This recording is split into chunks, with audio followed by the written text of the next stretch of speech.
तेवढ्यात तिथं असं मला कर्ण आणि द्रोणाचार्य दिसले. मी म्हटलं कर्णा, कानातलं कुठं दिसेना. द्रोणाचार्य म्हटले का लई चौकशा करताय, मास्तर आहे वाटतं. मी होय म्हटल्यावर लगे म्हटलं कसं कसं काय काय चाललंय शिक्षण कार्य. मी म्हटलं बरं चाललंय. परवाच जनगणना पूर्ण केलो म्हटलं. प्रत्येकाच्या घरात किती पोरं आहेत आम्हाला सगळं माहीत असते. पोरं गावची मोजणार आम्ही.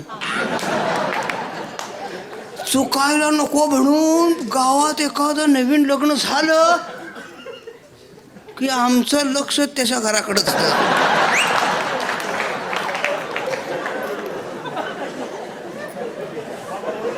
जाता येता आम्ही त्याला विचारतो,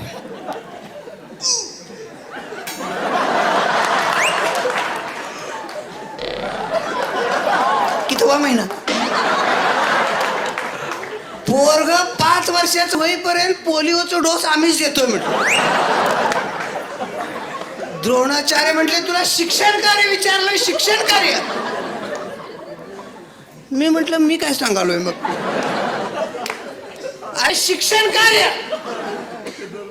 मी म्हटलं परवा ग्रामपंचायतीत निवडणुकीत अधिकारी म्हणून कोण आमचा बाग गेलता का म्हटलं, सगळं आम्हीच करतोय म्हटलं. अरे म्हटले शिक्षण कार्य, शिक्षण कार्य वर्गात पोरांनी शिकवायचे शिक्षण कार्य.